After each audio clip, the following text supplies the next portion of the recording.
in the Southern California area. That means one thing. If you're tuning in to 22S Radio, it's time for Grand Prix Talk, everybody. So welcome to the show that provides a real Racing 3 mindset to the actual racing motorsport world. Real Racing 3 is a mobile racing game. I have it on my phone. They just dropped a new update, and I don't know how I feel about it just yet. I'm not too familiar with that update and what it has, but we'll figure that one out as we go along. The F1 update is really nice, though. Anyway, my name is Sergio Morales. Welcome, everybody, to the show. It's nice to hear from you all once again. This is episode 4 of Grand Prix Talk for Season 3, which is airing right now on 22West Radio via 22westradio.com. So welcome to the listeners who are tuning in there.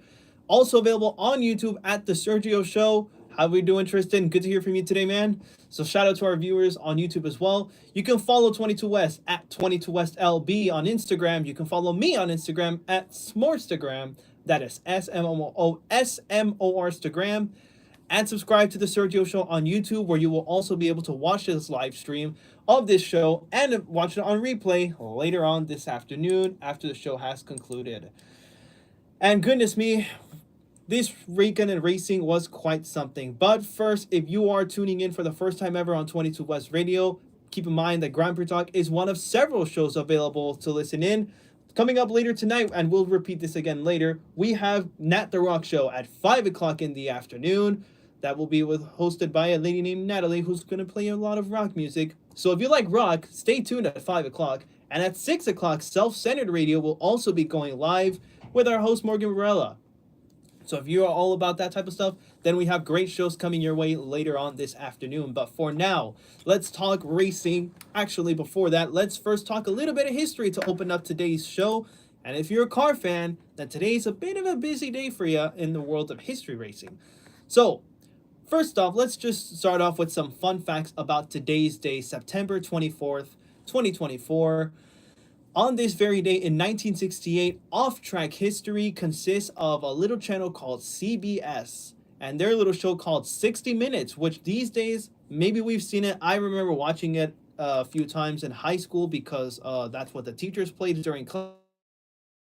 September 24th of 1968, CBS aired the first ever episode of 60 Minutes, which is now a staple of the American media landscape. You've probably heard of it. I certainly have. Probably our teachers have played it in classrooms. I know my high school teachers did.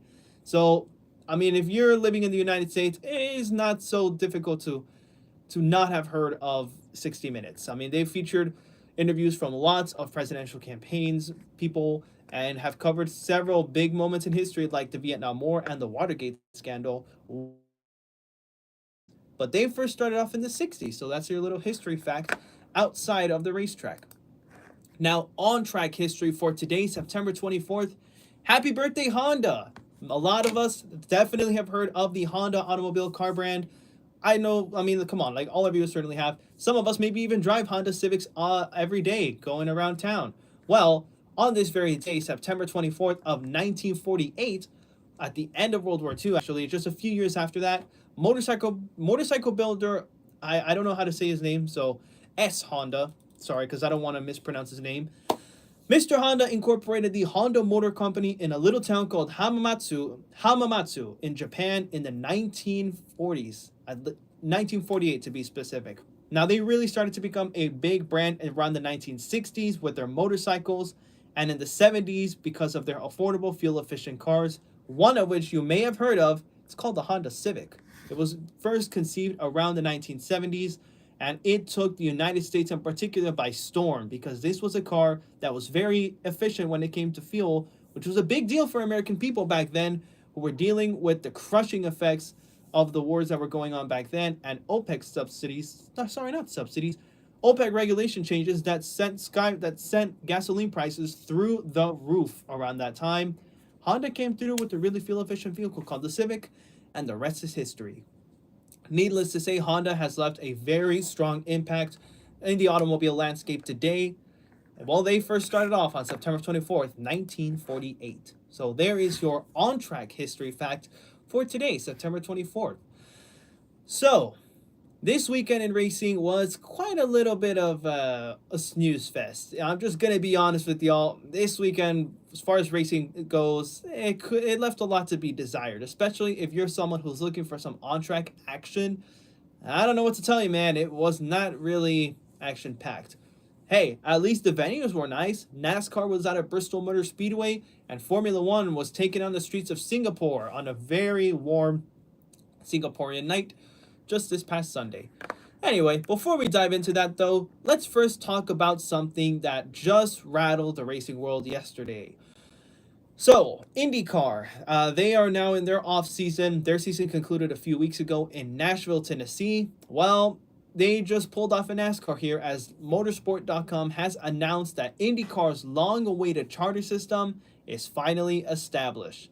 There will be, according to motorsport.com, 25 charter entries, which will be spread across 10 teams for the upcoming 2025 season. So 10 teams have accepted this new charter. 25 entries will be essentially locked in. When Mark Miles was interviewed about this, he had this to say: "This is an important development that demonstrates an aligned and optimistic vision for the future of our sport," said Mark Miles, CEO and president of Penske Entertainment, the owners of IndyCar. Now, I'm not sure how I feel about this. You know, this can go many different ways, right? We saw what NASCAR tried with their charter system. I don't know how. I mean, the teams seem to like it. You know, Larry Foyt, the president of AJ Foyt Racing, also gave a statement saying, "I appreciate the efforts made by the IndyCar and Penske leadership groups, as well as all the owners, to get this charter system started." And it's not just him; it's also Chip Ganassi Racing. Chip Ganassi himself, the top dog at Chip Ganassi Racing. He said, "When you look back in the modern era of IndyCar racing, you will look at a few important moments, the first being the unification of the sport, because for those of you who don't know, IndyCar was once split between the Indy Racing League and CART. Finally, those two merged around 2008 to form the IndyCar series that we know and love today." So that's what he means when he says the unification of the sport. So that was the first one. The second one, the next, being Roger Penske buying the IndyCar series and IMS. And I truly believe the third will be the charter system. Okay, so even Chip Ganassi is saying that he's got a pretty good feel about this whole thing. So, I mean, if we're talking about some of the top names in the league saying, yeah, this is a good move, then I don't know, like, is it necessarily a good move? I mean, the teams are saying it is. Personally, for me, I'm not sure how I feel entirely about it just yet, just because I'm not really sure if it's made too many changes in NASCAR, so as at least as far as I'm concerned. Obviously, they were able to keep a lot of the big names around for an entire season, which I think is a good call. So I just hope that this doesn't restrict other potential teams coming in. But either way, I do assume that hopefully other teams will be able to come in. That's the one thing I'm asking out of this charter system. Like, hey, don't restrict other people, other potential teams from coming into the sport. I don't think that's a good move. But if it's going to lead to more entries in the sport, I think it's all in. I think we should be all in for it, and that should mean good things for IndyCar, especially if the teams like it. David Land did post about this as well. David Land, for those who don't know, he's one of the top names like in YouTube IndyCar. Like, this guy, like if you need IndyCar news, you go to him. Honestly, he's one of the top sources. So David Land, he said IndyCar just changed forever. Not so bad yet. So that's literally just the title and the thumbnail of his video regarding this. So maybe he's in support. You know, this opens up a massive can of worms, if you ask me. But as I said, as long as other teams are going to be allowed to continue coming into the sport, I'm all for it. You know, I'm all for it. Let's break down quickly what the chartered IndyCar teams look like. There are, like I said, we have 10 chartered teams in IndyCar, 25 entries total. So that's 10 teams, well, 25 drivers. So AJ Foyt Enterprises has 2 entries locked into the charter system. Andretti has 3 charters. So do McLaren and Chip Ganassi, plus Ray Hall, Letterman, Lanigan Racing, and Team Penske. So that is about 6 teams that have, or 5 teams that have 3 charters into their names. AJ Foyt Enterprises has 2. Dale Coyne Racing also has 2. So do Ed Carpenter Racing, Juncos Hollinger, and Meyer Shank.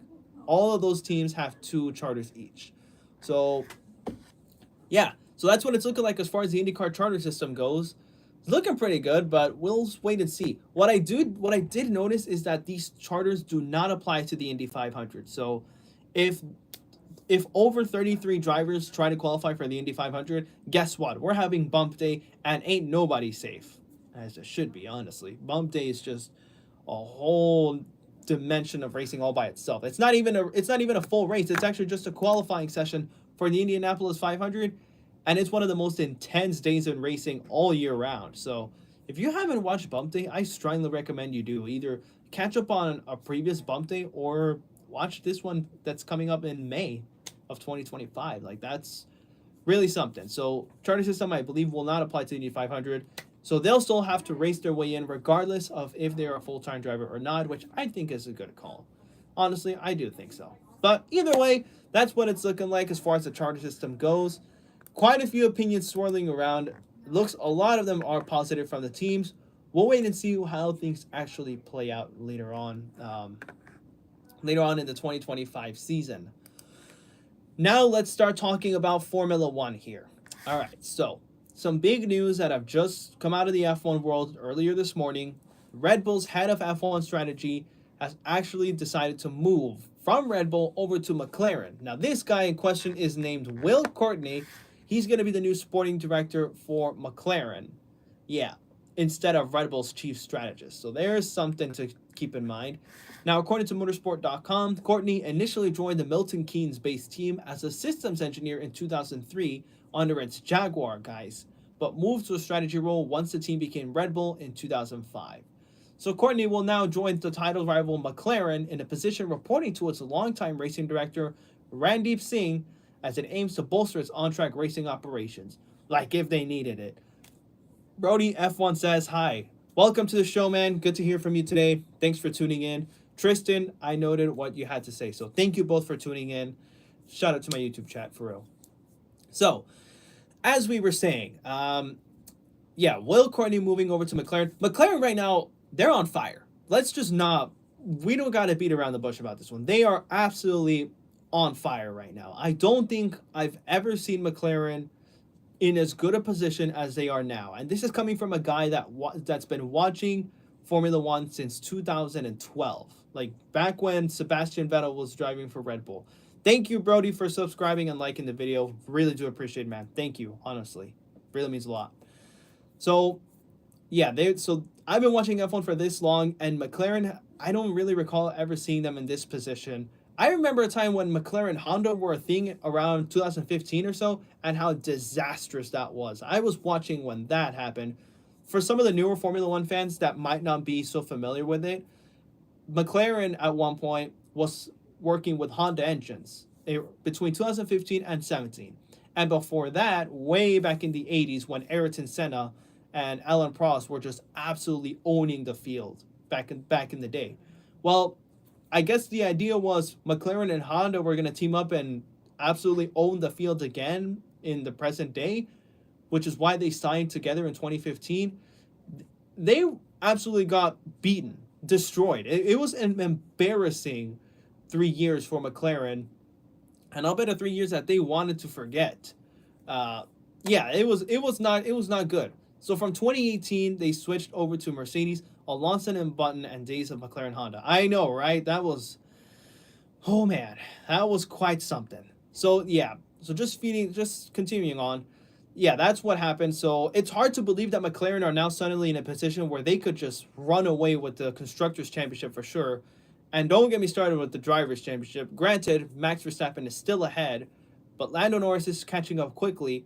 Like I said, we're going to talk about the Singapore Grand Prix here shortly. But either way, it's looking pretty good for McLaren. Now that they're hiring some really good talent, and they've got some great drivers, now they have arguably the fastest car in the field. It's looking good for McLaren, if you ask me. I don't think anyone here can disagree, as we have a Lando Norris fan chiming into our YouTube chat. But yeah, I think a lot of us can agree. This is looking really good for McLaren. Do you think Lando can win do you mean the Drivers' Championship or just the upcoming few races? I'm not sure if the drivers' championship. Like, I just still feel like Max is a little too far ahead. But if Max were to suddenly start binning it and suddenly start just having a disastrous the last few races of the season, and Lando was to take advantage, maybe. Uh, for my radio chat, just talking to a YouTuber here. But yeah, that's what I'm thinking. Honestly, I'm very excited to find out. But actually, on that note, we're going to talk about the Singapore Grand Prix here shortly, right after the break. I believe it's a long shot for Lando. Yeah, maybe, right? I don't know. We'll find out soon enough. But I'm actually going to take a pause here for a moment because up next, we're going to break down the Singapore Grand Prix, or at least what little bit we can. So yeah, we're just gonna take a little breather here real quick. So thank you to the YouTube chat who's chiming into the show today. And we will be right back after a little bit of Joy Anonymous with Up the Street. This is Joy Anonymous Up the Street on Grand Prix Talk. Stay with us, chat. We will be right back. We'll be back here shortly for some more Grand Prix Talk. Stay with us.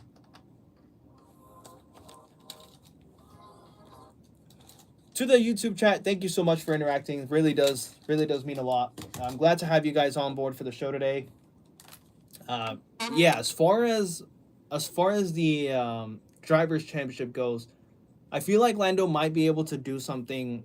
Like he'll definitely get a lot more points, but whether or not he wins, that's anybody's guess. Honestly, like I said, I feel like it'll still take Max having quite a few battle races, or even not scoring before Lando can really catch up. Let me actually pull up the driver standings now. Okay, so Max Verstappen is at 331 points, and then Lando is at 279.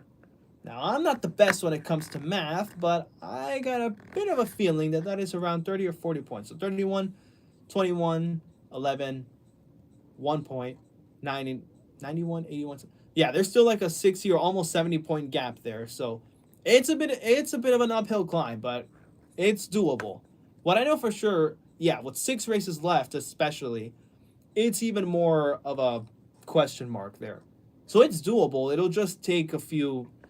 It's just gonna be a bit of an uphill battle for sure for Lando Norris. But like I said, we're gonna talk all about that with the Singapore Grand Prix here shortly. So stay tuned, chat. I'm just gonna go get a brief drink of water, and then we shall return with the show here shortly. So yeah, stay with us, y'all.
Okay, chat, we are back.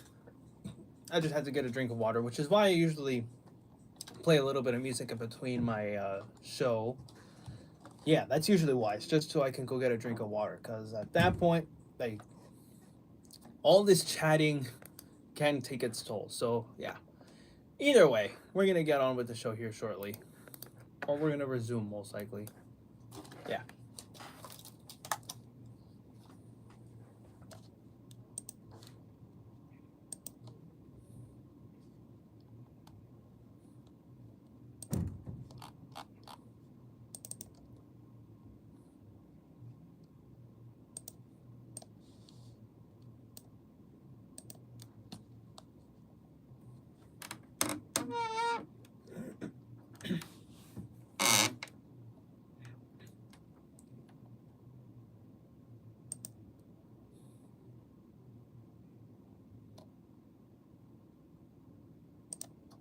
Welcome back to Grand Prix Talk, everybody. Hold on a moment.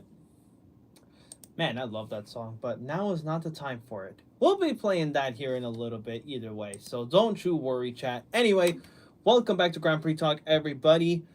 Let's try to break down the Singapore Grand Prix. So we have a little comment here on YouTube. 10.4 points to gain for Lando to win. Yeah, quite literally. There's quite a long way to go. Let's break down the Singapore Grand Prix. At least what little bits of action we were able to catch, because that one was quite something, and not in the best way. So I'll just quickly run you down before anything. For anyone who might have missed the race, well, this is your time because it's time for us to get caught up with the race. So let's first run down the starting lineup, all right? That's the first thing we got to do. So our starting grid consisted, hang on a second, we have a little YouTube comment. Oh, shoot. Oh, shoot. I did not see it. Okay. There we go. Per race. Sorry. Okay. There we go. So 10.4 points per race to gain for Lando to win. Got it. Okay. So that's definitely doable. Again, some more YouTube comments coming in. Appreciate y'all. Okay. So let's run you down the starting lineup for the Singapore Grand Prix so we can catch y'all up on breaking it down. So starting at the very back row in row number 10 was both of the Sauber cars of Zhou Guanyu and Valtteri Bottas respectively. Zhou started in 20th and Valtteri started in 19th. Pierre Gasly would line up in 18th place with Lance Stroll for company in 17th. Daniel Ricciardo, there was a lot of rumors going around that this could very well have been his final race in Formula 1. I'm not sure if that's true or not. We'll talk more about that a little bit later. He started 16th for the Singapore Grand Prix. Esteban Ocon, who just turned 29, happy or late birthday again. He started 15th. Kevin Magnussen started 14th. Sergio Perez, painfully for me, started in 13th. Franco Colapinto, the rookie for Williams, started 12th. And Alexander Albon started in 11th place. The big shock in qualifying came during Q3. Starting 10th and 9th was both Ferraris of Carlos Sainz, who crashed during qualifying, and Charles Leclerc, who had his lap time deleted after he went out of line during his flying lap. So Charles Leclerc started 9th, Carlos Sainz started 10th. Yuki Tsunoda would start in 8th place with Fernando Alonso starting in 7th. Nico Hülkenberg, an honestly very impressive job by him, he started in 6th place. Running through your top 5, Oscar Piastri would start the race in 5th place. George Russell started in 4th. Lewis Hamilton started 3rd. And our front row consisted of our top 2 in the championship right now. Max Verstappen started 2nd. Lando Norris started on pole position. And with the starting grid out of the way, let's break down the Singapore Grand Prix. So, for a lot of the past several races where Lando Norris has started on pole position, there was always this bug behind him that, yeah, he started on pole position, but it's not like he actually kept it for very long. At the end of that first lap, by the time lap 2 came around, Lando Norris was already in like 2nd or 3rd place at the start of the race, which that's not exactly what you want if you're starting on pole position. Not this time. Lando Norris would lead the field away with Max Verstappen chasing behind, and Lewis Hamilton actually also got a pretty solid start, but not quite good enough, as we had quite a bit of action going on further behind. Several cars went off the track, including the Aston, I believe, of Lance Stroll, and one of the Ferraris as well.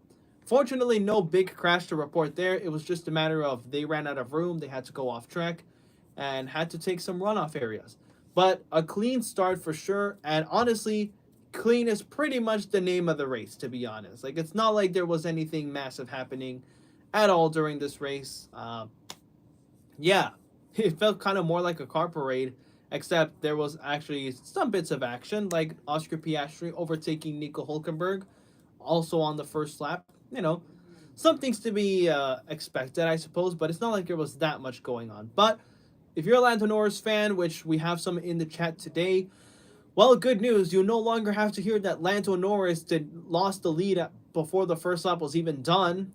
He actually led that first lap all the way through. So, I mean, you have Lando and K-Mac putting walls. Not literally, dude. Honestly. So yeah, you guys don't have to hear that stat anymore. Lando Norris was able to keep that lead throughout the entire first lap and going into the second one. So far, I'd say a pretty good start, aside from, those 2 cars going off track and having to take the runoff. So that's the first lap. hitting the wall. Yeah, we're going to talk more about that here in a little bit. Believe me, we will get to that. We're going to get to those incidents because Lando Norris really is becoming extremely aggressive. So we're going to fast forward now because, there really wasn't too much to talk about. I'm being perfectly honest with y'all. So we're going to jump ahead to lap number 16 here, where we see Alexander Albon. We're actually on board with him during the replays. He actually had to retire just a lap earlier. He had an overheating issue, which I guess is to be expected at the Singapore Grand Prix. Let's remember that Singapore is an extremely hot and humid area.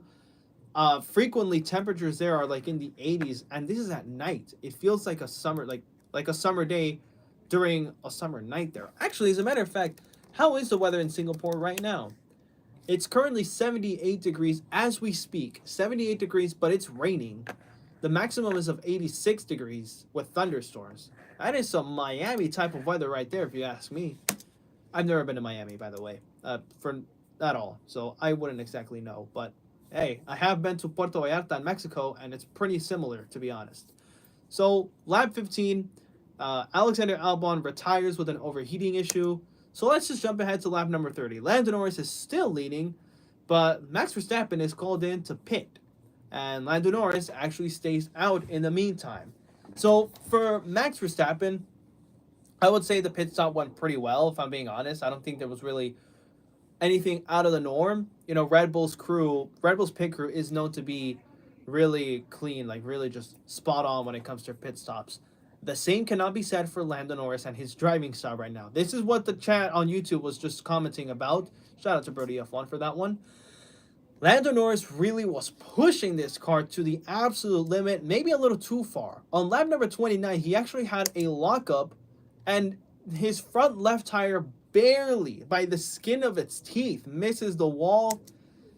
Lando continues on as if nothing had happened, but I don't doubt that maybe there was some type of damage there internally in the car, because goodness me, that was insanely close. I don't really think you could even fit a piece of paper in between the wall and the space that Lando Norris left with his big old car. Now, just a couple laps later, after that hair-raising moment, Lando Norris would come into the pits at the end of lap 31. And he would swap out the medium tires for some hard compound tires. Off he went on his way, all the while Max Verstappen was looking to move up the field. Pulling off a move against Charles Leclerc, Max would move up to third place. On lap number 39, Lando's teammate Oscar Piastri also came into the pits. He too swapped out the mediums for some hard compound tires. And I think, if I'm not wrong, those mediums had held up pretty much the entire... They held up the entire 39 laps, so really impressive tire management there, if I'm being honest, unless they did pit earlier. But this is what we're capturing here. Still a pretty impressive job. Like, they're basically both, they held up the entire 39 laps. We're seeing they have just pitted once, both of the McLarens, Lando and Oscar. Now, Oscar, he dropped to fifth by the end of his pit stop, and he actually wound up behind Sir Lewis Hamilton. So on lap number 40, we see a battle actually start to transpire between Oscar Piastri and Lewis Hamilton, although it wasn't for very long. Oscar Piastri just breezes by Lewis Hamilton, leaving a corner as if it was nothing, as if you and I could do it, even though we full know very well that these lads are just insanely fit. I would probably be being thrown around the car all the time if I was to drive one. It's sad. But hey, a dude can dream, right? Anyway, let's move on. Lap number 41, battle between Fernando Alonso and Charles Leclerc. Leclerc gets by easily there, overtaking Fernando Alonso, much to the disappointment of fellow YouTuber Rick's F1 Addiction, who just posted a new video called Piastri vs. Norris. If you haven't watched Rick's F1 Addiction, you gotta watch it. This lad makes some great videos. Highly recommend. Just a little brief shout out. He has a lot more subscribers than I do, but I'm just promoting because I'm just such a nice guy. Quote Josh Rebel on that one. Anyway, lap number 45, a little battle here between, I believe that's Oscar Piastri and the Mercedes cars. So Oscar Piastri moves on ahead of George Russell, so he's doing all right. I'm telling you, these McLarens are absolutely flying. Another easy move from Oscar Piastri on the Mercedes. I genuinely wonder, how do the Mercedes engineers and such feel that a team that they're lending their engines to is doing better than the actual team themselves. Like, how does that feel as a constructor when one of your customers is doing better than you are? I don't know. I don't know. That's not for me to answer because I don't get paid enough to work there. But I will say it's got to be a pretty bad feeling if you ask me. So yeah, Oscar Piastri overtakes George Russell. Pretty straightforward if you ask me. Honestly, a pretty clean move. Also, it looked like the McLaren was just doing it easily. Uh, I'll try to break it down for y'all, especially for our radio listeners. So George Russell was trying to block Oscar Piastri from overtaking, but Oscar had DRS, the drag reduction system, active, and he was able to send it past George Russell on the outside, that is to his right of the car, and around the corner, Oscar easily had the advantage, and he was gone. It was easily for him. It was easy to overtake, but not so much for Daniel Ricciardo and one of the Alpines. I believe that's Pierre Gasly. In fact, Ricciardo entirely, like, he struggled a lot. He had two cars overtake him. Meanwhile, Lando Norris was starting to find some more walls. I'm telling you, this was on lap 45, by the way. Lando Norris continues to just push that car as if his life depended on it. No, I'm not really sure if he should exactly be doing that, but hey, that's his decision, I suppose. That's his way of doing things around here. Lando Norris was really pushing that car as he tapped the wall a second time on lap 45. This time on the right side, the rear right tire of the car. I do wonder how that car made it through because these F1 cars are extremely sensitive. Moving on to lap number 50, where we see a battle between Charles Leclerc and an overtake that is against Lewis Hamilton. So Leclerc actually, like we said, started P9. He was moved up to 5th by lap 50. It was him against Lewis Hamilton. And to be honest, another really easy overtake if you ask me. But now we get to lap number 51. This is when things start to go terribly wrong for Kevin Magnussen, who was running the medium compound tire. He actually slapped the left side of the car. This turned out to be not a good call for our dog, K-Mag, who later this season will be leaving Haas. He actually ended up slapping the wall hard enough to where he got a puncture later on in that same lap. Sorry, not in that same lap, but several laps later, he had a puncture. It forced him to retire from the race on lap number 60. Sorry, on lap 57. We only captured it on lap 60, so that's a huge bummer. So Kevin Magnussen out of the race with like 5 or so laps left, which is a huge bust for Haas for sure, I'm imagining. Nico Hülkenberg, though, we're going to talk about him shortly because he deserves a shout out, honestly. But anyway, Lando Norris, let's briefly talk about him real quick. On lap number 1, Lando Norris started from the pole position. On lap number 2, he kept first place. And the same can be said all the way through lap number 62, which was the final lap of the race. Lando Norris absolutely owned the Singapore Grand Prix. He didn't just win it. This was literally the Lando Norris show. All right? He finished a whole 21.2 seconds ahead of second place Max Verstappen. Lando Norris with an absolutely dominant show of the Singapore Grand Prix. I'm telling you, they got to rename it the Lando Norris show because that was something entirely on its own level. This really does, it's a little dangerous. It reminds me of when Max was absolutely owning the field last season. Only this time it's Lando doing it. Max Verstappen, he finished, like I said, 20 seconds behind. 20 seconds behind Max Verstappen. What am I doing? I am a little off track here. Excuse me. Let's try this again. Lando Norris finished first 20 seconds ahead of Max Verstappen. There we go. And Oscar Piastri finished third, a further 20 seconds behind Max Verstappen. So, we have a comment here on YouTube before we dive into our race results and break everything down. What is my opinion on the Daniel Ricciardo situation and the fastest lap? We will dive into that here shortly. I promise you, man. Seriously, I have quite a few. I have a hot take on that one, but I'll keep it short and sweet before we really dive in. Daniel Ricciardo does not. I don't understand why we're talking about this being his last race. I really don't. We will dive into that shortly, though. I promise you. So, Lando Norris, like I said, absolutely owned the field in Singapore. Max Verstappen and Oscar Piastri finished second and third, with George Russell and Charles Leclerc finishing fourth and fifth, respectively. The rest of your top 10 are Lewis Hamilton in sixth, Carlos Sainz seventh, Fernando Alonso eighth, Nico Hulkenberg in ninth. So shout out to him, because that's honestly a pretty impressive performance. There was one point during the race where Nico Hulkenberg was in third place. That is seriously impressive for the Haas. And Sergio Perez rounds out the top 10. Eighth and further down, or at least a lap down, though. So that, if that doesn't scream dominance, I don't know what does. I don't know what to tell you, man. Lando Norris absolutely owned that one. As far as the Drivers' Championship goes, Lando Norris is closing in on Max, but there's still quite a, like I said, there's a bit of an uphill climb as far as the Drivers' Championship goes. And the Constructors, McLaren is getting further ahead. McLaren are now 516 points with the lead. Red Bull have 475. They are in second place. So, that is the Singapore Grand Prix. And to be honest with you, it was, for as beautiful as the track might be, the race itself was kind of lackluster, if you ask me. Regarding, the spectacle and all that, like, man, what a letdown, honestly. But Lando Norris, no question about it, definitely deserved that win.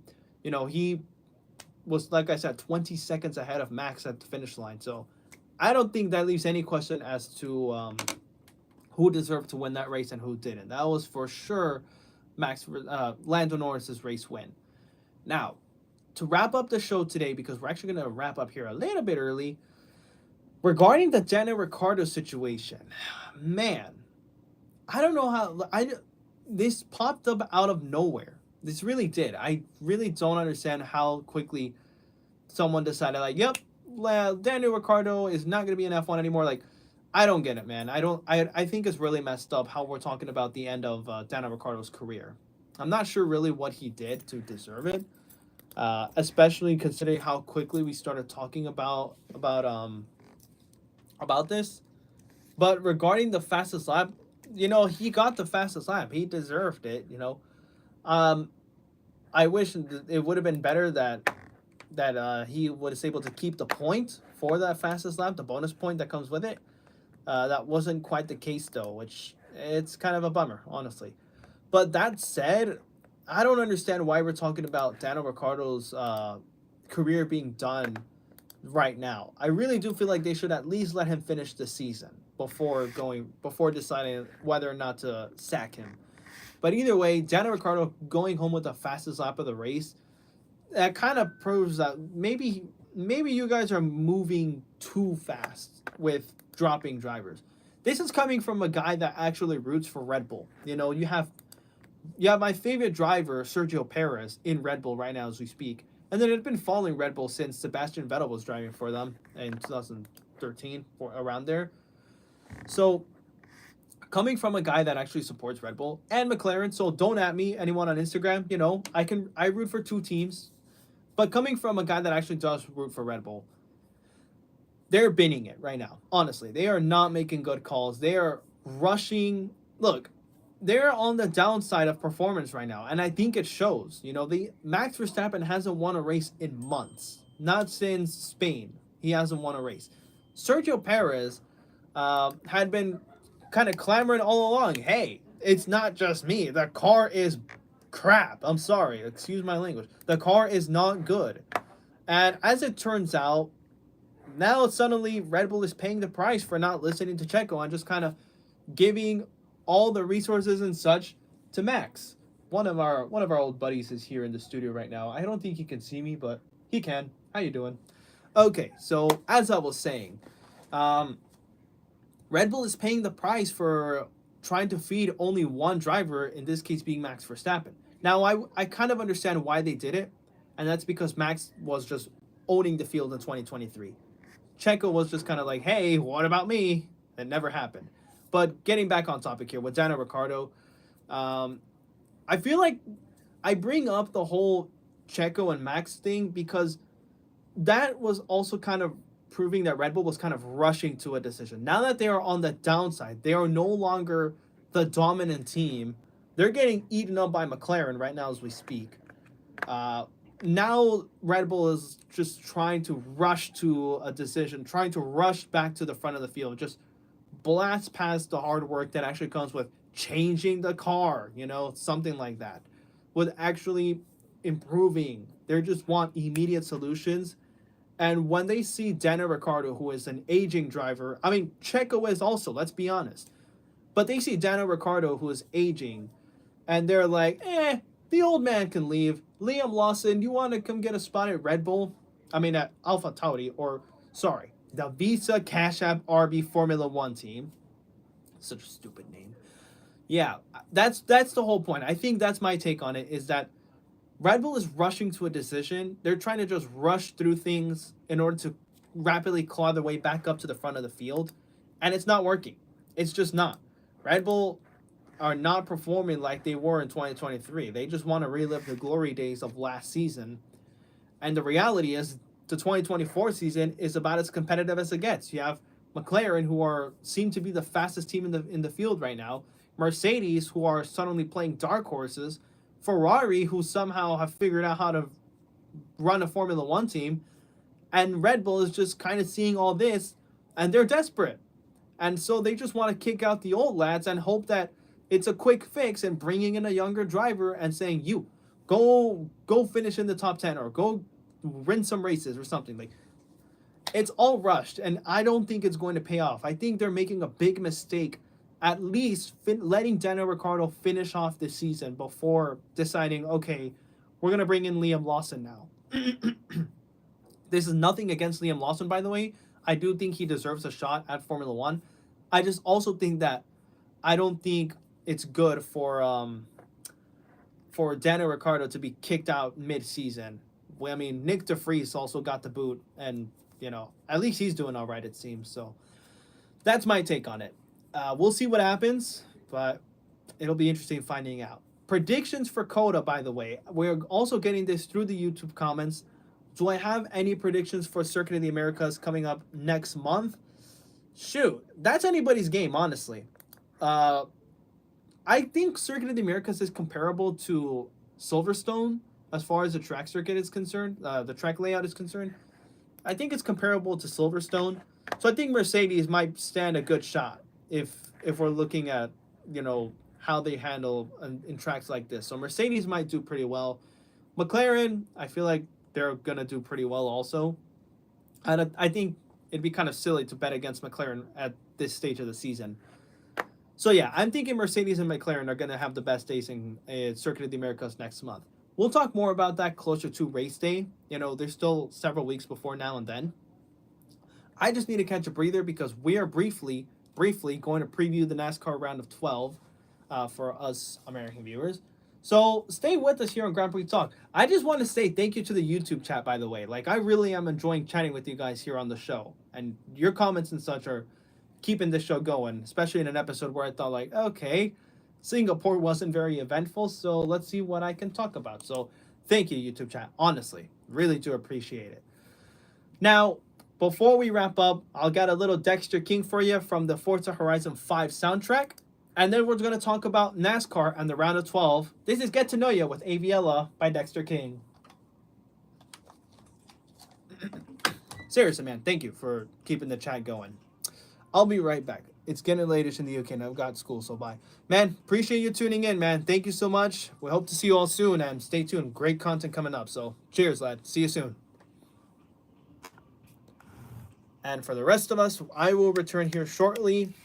I'll be right back.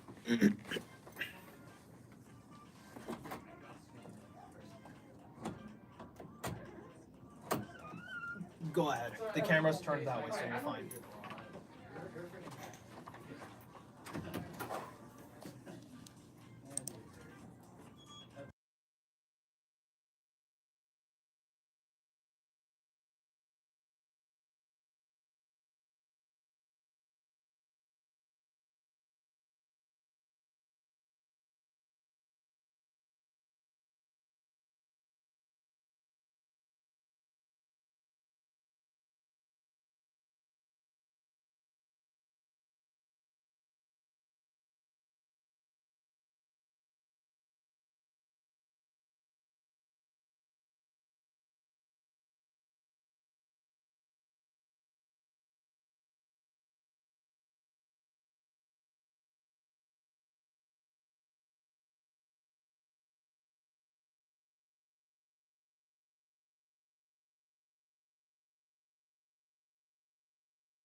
And we are back. Let me just fire up the YouTube stream again. We are back on Grand Prix Talk.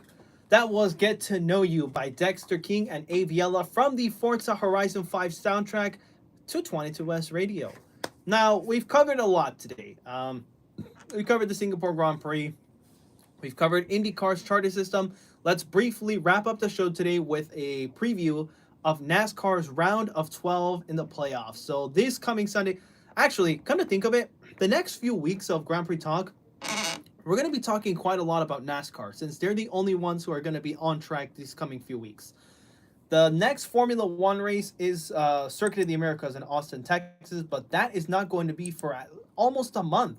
You know, the Singapore Grand Prix just happened on September 22nd, so it'll be 1, 2, at least 3, 4 weeks before we see them on track again, and that will be at Circuit of the Americas. So LN4 on YouTube says, hi, hello, welcome to the show. Good to hear from you today. Yeah, so that's what, so we'll be talking about F1 news coming up for sure, but we'll be also focusing on NASCAR as they're going to have a lot of on-track action for the next few weeks. My friend told me about you, says LN4. Hey, appreciate you. I appreciate that friend of yours. Thanks for tuning in to Grand Prix Talk today. I really do appreciate it. It means a lot. So NASCAR, over the next few weeks, will be running the round of 12. So let's run you down the round of 12 and the drivers. Going into the round of 12 in the NASCAR playoffs this weekend, Kyle Larson will be leading the field as far as the standings are concerned. Christopher Bell will be in second place. This is not a starting lineup for the race. This is just the standings for the playoffs as things stand currently. So we said Kyle Larson first, Christopher Bell second.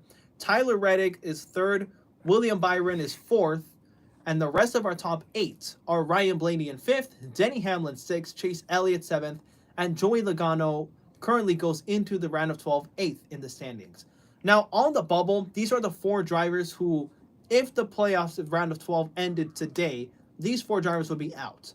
Austin Cindric currently sits in 9th, Daniel Suarez in 10th, Alex Bowman in 11th, and Chase Briscoe in 12th place. So that is our top 12 in the NASCAR Cup Series playoffs as things currently stand. And we've got the, as far as our races go, we've got 3 of them coming up in the round of 12. The first one is at Kansas Speedway, which not too long ago was where the closest finish in NASCAR history took place. So stay tuned for our American viewers. You can catch the Hollywood Casino 400 presented by ESPN Bet on USA Network. Ellen4 says, when do you normally stream? So I'm in the Pacific Coast, the United States, around in Los Angeles. So it's 2 p.m. Every Tuesday. But I will be available. These shows will be going up on replay as well. So this is just a live stream. So if you want to catch up on the shows later, they will also be going up immediately after the live stream has concluded. For our radio listeners, now you know, in case you didn't at the beginning of the show. So yeah, every week, Tuesdays at 2 p.m. Pacific time, replays are available after the show. And I'm looking to bring this into a podcast as well, so you stay tuned. But I also do a lot of great content on YouTube as well, like the stop motions, which I gotta get back to, honestly. It's been a long time. So yeah, that's when you tune in. Really appreciate you tuning in either way. So yeah, we've got Kansas Speedway coming up this Sunday, September 29th at 12 o'clock Pacific time. The following week will be at Talladega Superspeedway, which is the big house itself in NASCAR. That will be Sunday, October 6th, anytime LN4. October 6th at 11 a.m. And then the final race of the round of 12 for the NASCAR playoffs will be on Sunday, October 13th, the Bank of America Roval 400 at 11 a.m. Pacific. So yeah, the big one to keep an eye out for will definitely be Talladega. No question about it. The driver I think is going to do the best during the playoffs, round of 12, I'm thinking we're going to get some shock winner in Kansas who it's going to spoil the field because right now, going into this round, every driver is going to want to win Kansas. So when they go to Talladega or the Charlotte Roval, they're fine. They don't got to worry if they get involved in the big one or not. They'll be easily through to the next round of the playoffs. So that's my thought. I feel like we will not see a playoff driver win at Kansas Speedway. I don't think it's going to happen. We're going to see someone who's not in the playoffs steal the win. and all 12 playoff drivers go into Talladega thinking, crap, I got to stay away from the big one. So that's my prediction. Should be in for a great race, no less, at Talladega and Kansas this weekend. Honestly, I think we're in for something very special, and it should be a lot of fun to watch. So that is going to do it for Grand Prix Talk this afternoon. So with that, I just want to say thank you all so much for tuning in today to Grand Prix Talk. It was a great episode, and y'all made it a lot of fun. To my YouTube stream in particular, thank y'all so much for coming in, commenting and everything. It was a great episode, honestly, so thank you. Next week, we'll be talking about NASCAR and Kansas Speedway. We'll be recapping that, and we'll be talking about other news coming in from other leagues, including IndyCar and Formula One. Until then, my name is Sergio Morales. Thank you all so much for tuning in. You can follow me on Instagram at SMorstagram. That is SMORstagram. You can follow 22West Radio at 22WestLB. And you can follow us. You can tune in to other shows, including Nat the Rock Show, coming up at 5 o'clock later tonight on 22westradio.com. 22westmedia.com, excuse me. Tune in. We got a lot of great shows coming your way later on this afternoon. Until then, see you guys next week for some more Grand Prix Talk. Take care, everyone.